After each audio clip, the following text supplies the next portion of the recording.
Ya Mas Bula juga sempat cerita ya, oh ikut bootcamp pertengahan resign. Yeah. Kok berani banget gitu. Aku juga kayak, oh seserius itukah dan seyakin itukah akhirnya bisa dapet kerja gitu. Waktu memutuskan resign itu juga ya ada pertimbangan juga ya, sama istri, ngobrol sama keluarga juga. Di awal ikut itu pun saya yakin, oh saya bisa mengikuti ini. Jadi saya benar-benar bulatin tekad, komitmennya dari awal. Saya nggak boleh gagal di sini. Kalau saya ngikutnya setengah-setengah, misal saya masih kerja tapi ikut bootcamp juga, saya takutnya saya nggak maksimal di sini. Ketika saya benar-benar resign, saya bisa full time belajar dari Senin sampai Minggu, entah itu siang, entah itu malam.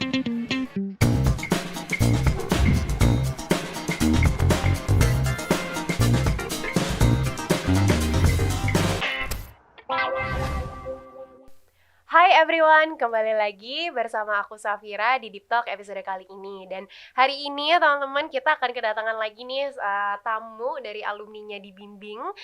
Khususnya hari ini bootcampnya Data Science gitu. Dan mungkin tanpa berlama-lama lagi kita bisa langsung kenalan aja kali ya dengan Mas Willy. Halo Mas Willy. Halo semuanya.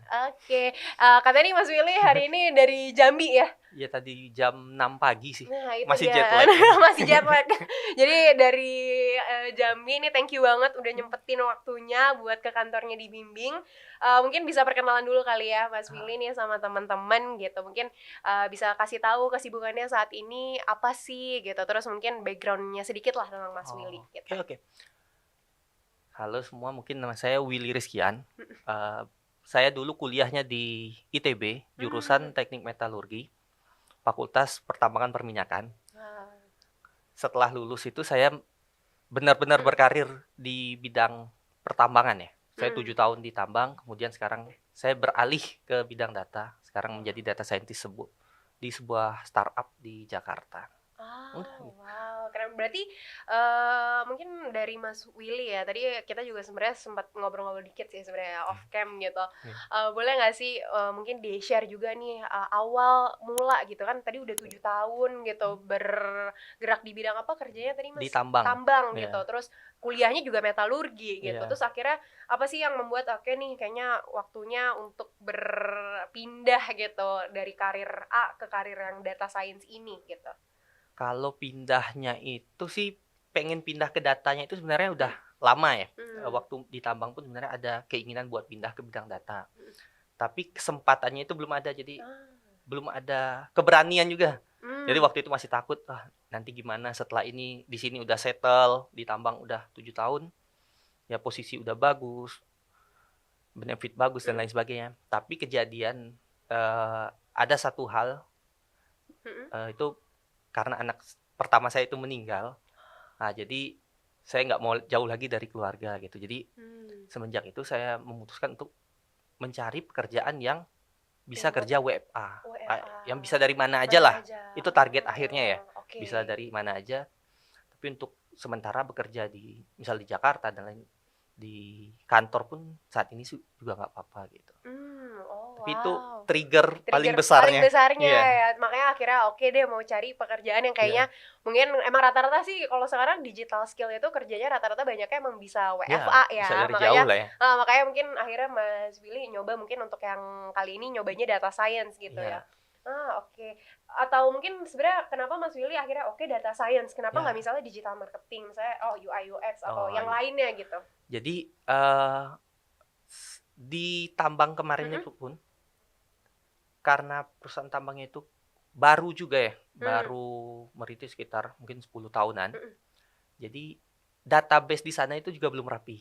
Jadi di sana juga saya membangun database walaupun menggunakan Excel ya waktu itu, bikin simulasi masih pakai makro dan sebagainya. Sudah suka coding sih sebenarnya, coding. Tapi masih menggunakan ya tools-tools yang umum lah. Kemudian nyari-nyari info lah gitu di Google dan lain sebagainya. Apa sih pekerjaan yang saya suka? Saya suka matematika, saya suka coding, ya, saya suka bikin hal baru kayak gitu, bikin model. Ternyata ketemunya itu ya data scientist gitu, bikin model machine learning, pakai program-program yang coding-coding, ada ilmu statistiknya ya. Nah, semenjak itu baru saya nyari info, saya belajar. Awalnya belajar sendiri dulu itu. Otodidak dulu belajar, nonton YouTube dan lain sebagainya kan. Wah ini, tapi dapet experience-nya beda. Ternyata nggak ada yang guide saya gitu. Jadi di mana salahnya saya nggak tahu gitu. Semenjak itu saya bertanya ke teman saya yang udah duluan. Ada juga yang anak tambang yang beralih ke data. Saya tanya gini. Oh, ternyata dari situ saya memutuskan untuk ikut bootcamp aja gitu. Biar lebih terstruktur kali ya. Terarah gitu. Jadi saya baca-baca silabusnya bootcamp, ada tugas-tugas dan lain sebagainya gitu. Kayaknya saya lebih bisa ngikutin ini gitu. Jadi data science itu emang yang saya sukai gitu dari dulu. Bukan data science-nya tapi datanya. Datanya itu ya, mungkin karena tadi awalnya udah familiar misalnya sama Excel, ternyata suka matematika, suka statistika, tapi ternyata pas ngeliat kayaknya yang paling mendekati dengan kesukaan itu semua adalah data science dan bisa gitu kerja dari jauh juga. Nah, iya, dan plusnya itu ya bisa kerja dari jauh. Oh, wow, oke. Berarti dari Mas Willy sendiri nih, apa sih yang waktu itu kan mungkin pasti banyak ya. Aku nggak tahu ya, mungkin pada saat itu Mas Willy kan kayaknya pasti membandingkan lah ibaratnya gitu ya, antara mau belajar sendiri lanjut atau mau bootcamp, tapi ternyata tadi bootcamp itu karena lebih terarah, dan akhirnya kenapa nih Mas coba untuk yaudah deh dibimbing gitu. Ya kan sebenarnya bootcamp itu banyak ya. Yes, ada banyak kan. Sebelum saya menjadi data scientist pun saya sudah membandingkan antara bootcamp itu data-datanya juga kan. Jadi saya bikin listnya kelebihan dan kekurangannya masing-masing ya, kita bikin skor dan lain sebagainya ya. Kalau di data scientist sekarang kayak bikin scoring, segmentasi dan sebagainya. Tapi sebelumnya saya melakukan scoring untuk bootcamp mana yang saya pilih gitu. Dari segi harga, isi silabus, mentornya dan lain sebagainya. Terus saya approach itu ke beberapa bootcamp ya. Saya tanya. Kemudian yang saya ingat itu di bimbing itu ngubungin saya ketika anak saya masuk rumah sakit. Lagi ngubungin, itu saya ingat tuh. Oke, besok dia menjelaskan juga itu. Menjelaskan bagaimana proses di bimbing gitu. Ya sudah, saya ikutin. Dia menjelaskan detail-detailnya ya, itu saya tertarik. Saya ingat tertariknya itu, saya posisinya juga masih ingat, itu di rumah sakit. Gitu. Akhirnya makanya ini ya. Membandingkan ini aja, kelebihan kekurangan masing-masing bootcamp, harganya, dan sebagainya. Dan pada saat itu makin yakin lagi setelah di call langsung. Itu ya, call langsung ya. Wow, oke. Berarti kalau dari mungkin Mas Willy sendiri kan udah 7 tahun nih, maksudnya pengalaman pasti udah termasuk senior lah sebelumnya kan di bagiannya tambang tadi. Kan pasti nggak mudah ya untuk akhirnya transisi karir dan ibaratnya mulai lagi lah dari nol gitu kan.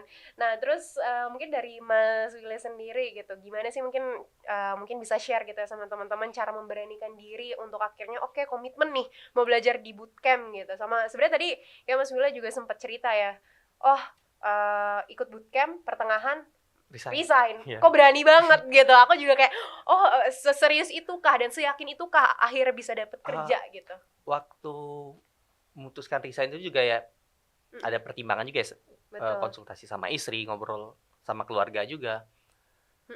Di awal ikut itu pun saya yakin saya bisa mengikuti ini. Jadi saya benar-benar bulatin tekad, komitmennya dari awal. Ya, saya nggak boleh gagal di sini.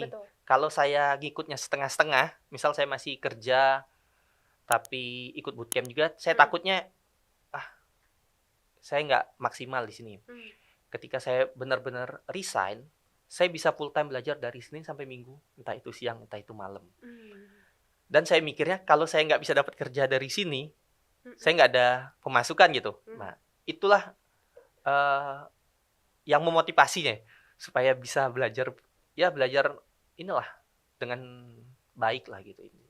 Wow, jadi emang udah tekad dari awal ya. Harus bulatin tekad ya. Ya, sebenarnya kemarin aku juga sempat ada beberapa kali gitu cerita juga, kok berani gitu. Ternyata kalau dari Mas Willy gitu ya pertengahan, maksudnya jarang juga gitu yang dari pertengahan resign-nya gitu. Rata-rata kan resign oke nih kayak misalnya udah mau final project gitu kan, kayak ya udahlah masih make sense gitu. Tapi ini pertengahan akhirnya full time ya dari Senin sampai Minggu saya belajar. Dedikasi untuk belajar. Jadi ini juga saya ngalamin proses kerja dan belajar.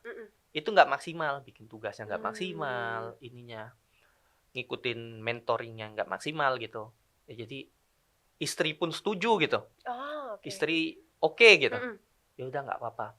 Walaupun sebenarnya pendapatan pertama saya masuk ke data scientist itu nggak sampai 10% dari Wow, penghasilan di sana. yang sebelumnya. Iya. Tapi maksudnya at least didukung gitu ya. At least ya itu karena dukungan dari keluarga juga oke, ya udah saya berani gitu. I see. Karena target akhirnya sama-sama bisa kerja, misal WFA dan bisa sama keluarga terus gitu. Karena targetnya itu. Wow, keren juga ya, menarik juga. Ternyata nggak sampai 10%. Tapi kenapa akhirnya Mas oke lanjutin aja deh, tetep nih. Padahal tahu gajinya nggak 10% dari yang sebelumnya. Karena kan jelas awalnya ya. Awalnya kenapa itu Mas? Akhirnya masih tetep deh gue lanjutin gitu. Itu sama istri saya ngomong waktu saya belajar di bootcamp. Siang malam ngeliatin laptop, terus nggak capek apa belajar terus gitu ya, tiap malam. Tapi ya karena udah suka, benar-benar tertarik gitu belajarnya itu. Wah, jadi setiap ada materi baru itu kayaknya excited gitu. Wah, besok udah hari Sabtu nih. Hari Jumat itu udah belajar sedikit ya. Karena excited itu ya yang lain itu mungkin agak dikesampingkan jadinya gitu. Jadi emang lebih ke passion berarti ya. Walaupun saya benar-benar nemuin yang saya suka itu baru ini ya, data science. Walaupun saya sebenarnya ditabang. Walaupun sebelumnya ditabang 7 tahun ya. 7 tahun. Itu maksud aku kayak waktunya nggak sedikit, terus posisinya pasti udah tinggi di sana karena udah punya 7 tahun experience, tapi berani banget untuk akhirnya keluar dari jalur itu ya. Wow, keren. Tapi ya karena berani, karena ada momen tadi juga. Momentum itu juga ya, betul. Gitu. Oh wow, dan berarti kalau dari Mas Willy sendiri boleh nggak sih nyeritain juga nih first day-nya gimana sih gitu kan, terutama belajarnya full online ya waktu itu dari dibimbing gitu. Dan lebih suka mana sih mungkin belajarnya, kan kalau sekarang online nih kerjanya, terus dulu pasti offsite kan ya Mas gitu, apalagi di tambang gitu, pasti kita harus melihat di tempat gitu. Akhirnya gimana nih perbandingannya setelah switch karir gitu ya? Sekarang pun sebenarnya nggak benar-benar online juga ya, karena sekarang ini perusahaannya bergerak ya di bidang konsultan gitu sih ya. Karena kita ketemu klien. Di sini juga saya belajar bagaimana ngobrol sama klien sih, ada hal-hal barunya ya. Kemudian di tempat ini kita belajar hal barunya itu hampir setiap hari karena permintaan klien ini beda-beda. Tuh, nah, itu konsultan ya, jadi pasti banyak kliennya ya. Oh, ternyata hal ini diminta klien. Ternyata klien butuh ini. Ya, jadi kita explore hal baru gitu setiap hari. Nah, di situ yang saya sukanya. Ya, pokoknya untuk saat ini ternyata saya masih seneng gitu belajar data scientist ini. Seperti kata Mas Parara, mentor saya di bimbing ya waktu di bimbing. Kalau mau belajar cuma di bootcamp, ya mending nggak usah ikut bootcamp. Karena data scientist itu belajarnya ya seterusnya gitu, nggak akan pernah berhenti gitu. Jadi setiap ketemu project baru pasti akan selalu belajar lagi ya. Itu serunya sih. Itu serunya, makanya ternyata Mas Willy makin tertantang ya, semakin kerja di bidang data science malah semakin pengen explore lebih. Iya, makin explore lebihnya itu. Oke, dan berarti selama belajar nih, apa sih Mas topik yang akhirnya paling disukain? Apalagi anyway nih teman-teman, kalau nggak tahu Mas Willy ini sekarang udah jadi mentor loh. Jadi apa nih topiknya yang disukain sama Mas Willy gitu selama belajar? Yang saya suka itu bukan topik itu sebenarnya. Yang saya suka itu kata-kata dari Mas Grady. Cara Google yang benar. Karena coding itu sebenarnya bisa cari di internet aja. Nah, jadi bagaimana cara kalian melakukan googling yang benar ya untuk mendapatkan jawaban kalian. Tapi yang penting di kita itu sebenarnya bagaimana cara kita menyelesaikan masalahnya gitu. Nah, jadi kata-katanya itu yang selalu saya ingat. Bagaimana cara googling yang benar. Itu saya lupa itu hari berapa mentoring lah ya. Mas Grady ya. Iya, kata-kata yang saya ingat gitu. Jadi apapun bukan itu topiknya. Kalau topiknya semuanya saya suka ya. Suka. Gitu. Wah. Oke, berarti kalau dari Mas Willy juga nih, dari mentor, tadi kan mungkin salah satunya ya yang memorable nih, googling yang tepat gitu. Nah, mungkin ada lagi nggak sih Mas dari mentor atau mungkin momen yang memorable banget nih gitu selama bootcamp gitu, misalnya I don't know, mungkin kayak ternyata project ini berguna banget gue pakai sekarang, atau mungkin ada hal-hal yang memorable lah sampai sekarang tuh apa?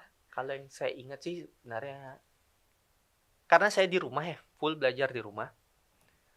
Terus kemudian saya ingat mentor itu Mas Parara bertanya gitu, siapa yang bisa jawab. Nah, saya ingat itu menjawab itu dalam keadaan lagi gendong anak gitu. Anak nggak mau lepas gitu. Nah, itu selalu saya ingat itu, yang memotivasi saya terus gitu.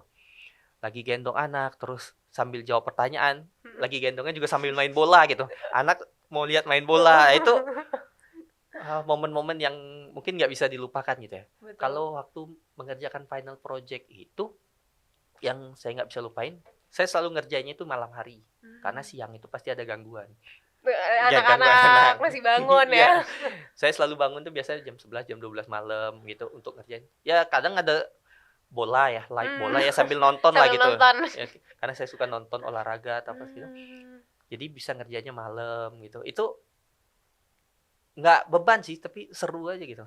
Mungkin karena emang dari awal udah ada passion, suka belajarnya, terus juga dengan konsisten juga mungkin ya. Jadi karena konsistennya ini pun jadi semuanya ya seneng aja dilakuinnya ya Mas. Jadi nggak ada beban, bener-bener nggak ada. I see. Dan mungkin kalau dari Mas Willy juga nih, dari kan tadi kita oke lah udah tahu nih, oh akhirnya kerja gitu. Pertama kali kerjanya apakah di startup ini juga atau sebelumnya saya di sebelumnya ada lagi di company sebelumnya. Nah, berarti proses awal nih Mas job search kan udah pertengahan resign gitu. Terus mulai lagi untuk pencarian kerja gimana sih dulu gitu. Akhirnya bisa nyantol nih ibaratnya. Ya pertama kan dari di bimbing itu ada kayak latihan interview ya. Latihan interview, review CV dan lain sebagainya. Branding LinkedIn. Nah, di situ saya ikutin semua itu. Saya ikutin latihan interviewnya, saya catat, oh ternyata saya salahnya di sini. Itu yang saya siapin sebelumnya ya. Yang saya siapin sebelumnya. Kemudian LinkedIn-nya saya branding, terus saya nanya ke temen juga gimana. Terus akhirnya saya berkesempatan untuk showcase lah gitu ya, ke beberapa perusahaan. Saya presentasi, saya belajar presentasinya, saya tulis presentasinya. Benar-benar kata per katanya, saya ingin presentasi ini misal dalam 7 menit. Ternyata saya ulang kata-kata ini ternyata 8 menit, saya kurangin lagi kata-katanya. Itu yang persiapan saya waktu untuk melamar kerja gitu. Jadi kata-katanya itu entah itu dalam bahasa Inggris, entah itu dalam bahasa Indonesia. Dua ya berarti belajarnya. Jadi itu yang disiapin. Jadi dari awal sampai akhir saya ketika presentasi, saya nggak ada bingung gitu. Karena saya udah paham semuanya, kata-katanya pun saya udah hafal gitu. Kayak baca teks aja jadinya presentasi itu. Betul. Gitu. Wow, jadi emang persiapannya dan kalau boleh tahu nih Mas, dulu pas pertama kali dapat kerjanya itu berarti apakah memang apply atau mungkin I don't know di approach atau gimana tuh dulu pas pertama kali? Kebetulan saya showcase ada di tempat lain juga. Saya showcase di situ. Saya dapat ya kayak kelas bootcamp juga. Di situ saya showcase. Di situ presentasi ke beberapa perusahaan. Nah, di situ saya ada nyantol akhirnya. Tercantol lah itu satu perusahaan. Dan akhirnya oke lah gitu dan diambil offering pada saat itu. Oke. Wow, keren. Berarti kalau dari Mas Willy juga nih, dari proses rekrutmen kan aku nggak tahu ya, mungkin beda-beda kan setiap digital skill itu, khususnya data science kali ya. Boleh diceritain mungkin tahapannya tuh biasanya apa sih gitu, dan mungkin kunci suksesnya apa sih gitu buat akhirnya keterima. Kan kalau I don't know, kalau misalnya setauku ya misalnya di product management tuh ada PRD, salah satu step yang paling pentingnya. Nah, aku nggak tahu kalau misalnya data science tuh apa sih Mas yang paling pentingnya? Kalau menurut saya itu ketika interview sama user ya. Jadi ketika interview user itu benar-benar menggali kita sampai ke dalam. Apakah kita benar-benar paham ataukah kita bikin project cuma asal copy paste ya? Karena kebetulan saya sekarang udah interview orang juga. Saya melihat beberapa project itu rapi nih, bagus, susunannya rapi, permainan warnanya bagus gitu. Tapi ketika ditanya mengapa dia melakukan ini, nah itu dia bingung jawabnya gitu. Jadi di situ kan bisa disimpulkan bahwa mungkin dia copy paste dari mana dan lain sebagainya. Itu saya dapat info itu ketika mentoring juga gitu. Jadi yang sering memberikan info itu Mas Grady, Mas Farara, itu sering. Kalian harus paham konsepnya gitu. Jadi ketika interview user itu akan bertanya konsepnya, bukan bertanya tentang berapa akurasi kalian gitu. Karena akurasi mungkin untuk ini ya, lomba dan lain sebagainya. Yes. Kalau untuk kerja itu cuma melihat bagaimana kalian bisa berpikir sistematis untuk menyelesaikan masalah dari awal sampai akhir gitu. Gitu. I see. Itu yang paling penting sih. Jadi ketika memang ya wawancara sama user mungkin oke nih portofolionya bagus, tapi Iya. ternyata pas ditanya Iya. kok nggak ngerti gitu ya. Iya. Oke. Konsepnya. Konsep dan lain-lainnya ya. Iya. Wah, berarti kalau dari Mas Willy sendiri juga nih, mungkin setelah akhirnya berhasil switch karir gitu, skill yang paling mungkin penting dimiliki sebagai data scientist itu apa sih? Kalau saya sih skill yang paling penting sebenarnya itu problem solving. Kalau saya entah itu bukan di data scientist saja. Ini ilmu mungkin yang saya pelajarin ketika saya kerja di tambang dulu ya. Ketika ada kemampuan problem solving itu, jadi semuanya itu bisa dilakukan gitu. Karena kita lupa kode Python dan R atau apa, kita bisa googling gitu. Kita bisa cari di mana aja.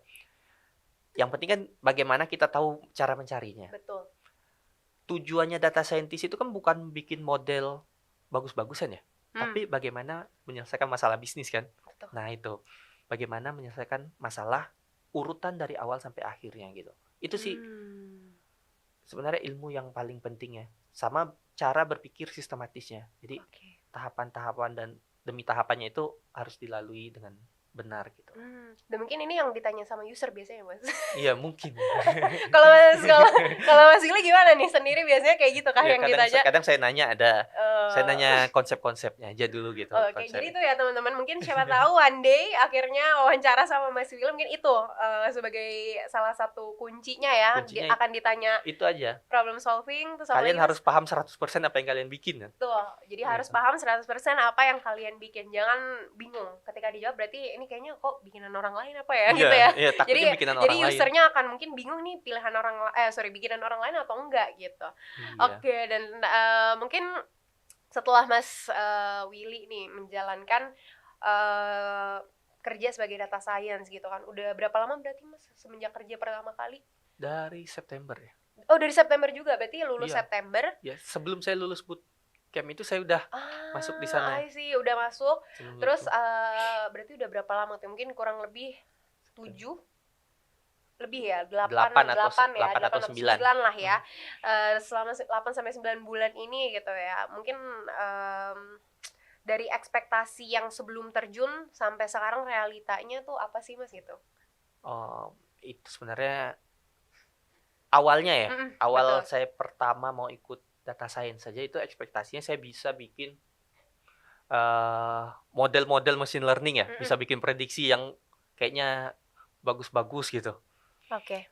Tapi ternyata ketika bootcamp saya udah diinfokan bahwa data scientist itu bukan cuma bikin model, tapi bagaimana menyelesaikan masalah. Kadang cuma bikin grafik aja bisa menyelesaikan masalah, ngapain capek-capek bikin model kan? Betul. Nah, jadi di situ saya menurunkan ekspektasi.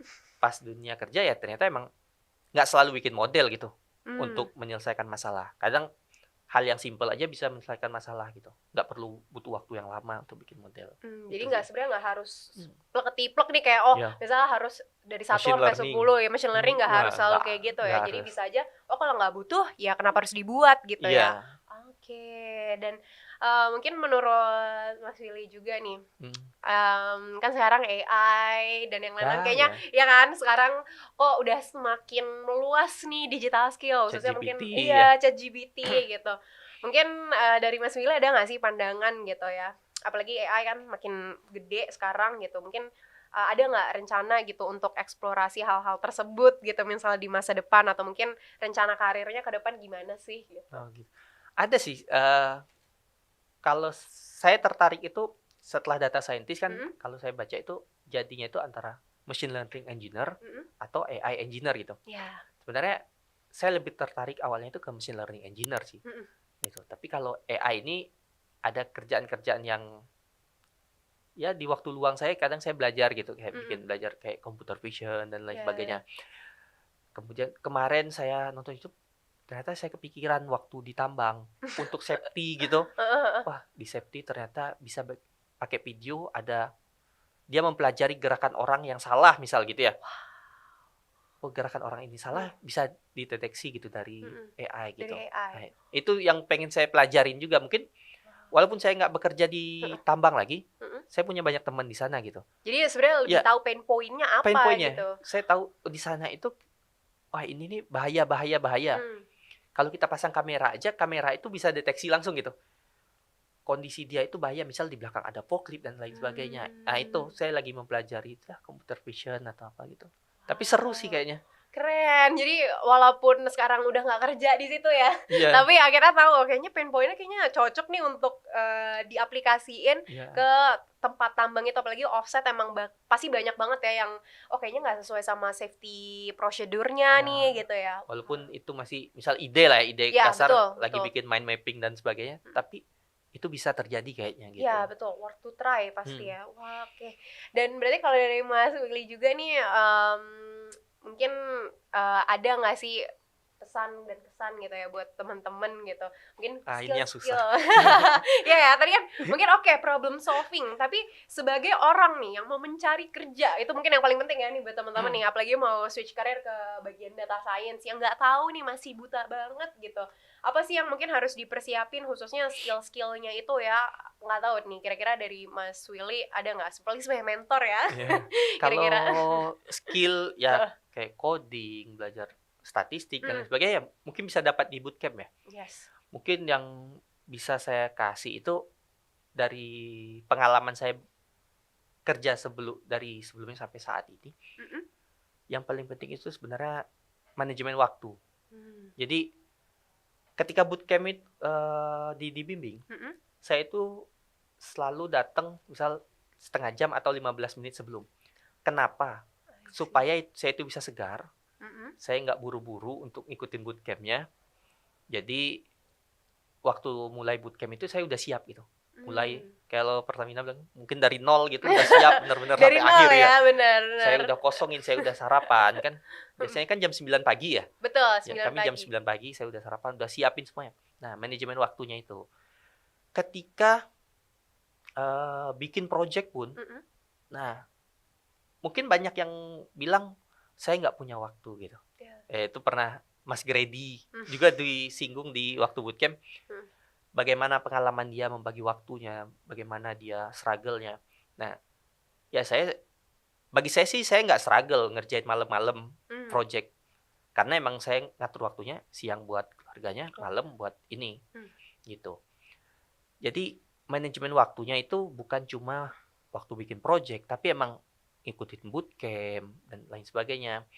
Bagaimana manage, kayak sekarang kan bikin project-project klien, timeline-nya itu harus bagus gitu. Terus yang paling penting juga asah kemampuan ingin tahunya. Nah itu. Jadi ketika saya mentor beberapa peserta bootcamp juga, itu ada tahapan di data science, ada EDA ya, exploratory data analysis ya. Nah di situ dulu mentor saya waktu saya ikut selalu menyebutkan deep dive, gali lebih dalam. Tanyakan terus sampai benar-benar dapat akar masalah gitu. Nah, perdalam itu. Jadi ketika melakukan explore itu jangan cuma menampilkan mana grafik pembelian tertinggi, pembelian terendah. Itu semua orang bisa. Kenapa pembeliannya tinggi? Kenapa pembeliannya rendah? Terus kenapa ini yang terendah? Nah, itu selalu ditanya terus ke bawahnya gitu. Nah, itu yang perlu sering diasah sih. Jadi mungkin itu emang butuh waktu ya, kebiasaan mengasah itu. Tapi kalau bisa mulai dari awal untuk melatih itu ya lebih bagus gitu. Tapi aku kepo juga nih. Berarti ternyata kalau sebagai data scientist itu nggak cuman bikin modelingnya doang nih, atau nggak atau mungkin bikin nih hasilnya, tapi kan pasti ada presentasi, ini kenapa nih bisa kayak gini gitu. Tadi ya ternyata kenapa penjualan paling tinggi, ini kenapa rendah. Itu gimana tuh Mas? Aku nggak tahu cara dari biasanya seorang data scientist itu analisanya tuh gimana, apa yang harus dilakuin? Kalau saya dulu, karena mungkin saya pernah bekerja sebenarnya, saya biasakan hobi bertanya gitu, why-nya. Biasa kalau di dunia industri atau why mungkin sampai 5 why. Why. Nah, itu yang saya biasakan dari dulu gitu. why ini, apa aja mungkin misal pembelian tinggi, pertanyaannya apa aja? Apa yang tinggi? Kapan tingginya? Ya kayak biasa, what, when, where. Mulai dari situ. Nanti muncul lagi pertanyaan-pertanyaan lain. Ya sampai nggak ada pertanyaan lagi gitu. Mulainya dari situ aja. Dari satu grafik misal. Ya what, when, where, kenapa. Nah itu tanyakan terus. Dan itu biasanya kita nanya sendiri kah atau? Nanya sendiri. Kalau bisa bikin mind map lagi, kayak bikin kayak Fishbone ya. Iya. Nah, bikin kayak gitu ya itu lebih bagus itu. Tapi kalau nanti udah terbiasa, mungkin kayak bikin di otak sendiri aja ya. Yes. Bikin mind palace atau apa gitu. Nah, tapi kalau mungkin awal tahapannya ya biasakan nulis dulu gitu. Sama orang dunia IT itu kalau bikin program pasti dia nulis. If yes kemana, if no kemana. Ya if yes kemana. Nah itu biasakan itu dulu sih kalau awal-awal ya. Apalagi yang belum pernah melakukan programming dan sebagainya gitu, belum pernah bikin coding dan sebagainya, biasakan bikin petanya gitu, apa yang mau kita lakukan dari awal sampai akhir gitu. Itu aja teman-teman, thank you banget Mas Willy hari ini. Terima Mungkin kasih. kalau teman-teman juga nih pengen belajar data science gitu, mau ketemu Mas Willy, bisa ketemu Mas Willy, itu kita juga lagi buka batch 21 ongoing mau ke 22 ya teman-teman gitu. Jadi bisa ke @dibimbing.id Instagramnya atau dibimbing.id websitenya. Nanti bisa tanya-tanya di sana buat ketemu Mas Willy. Oke, thank you teman-teman, thank you juga Mas terima Willy. kasih. Bye-bye.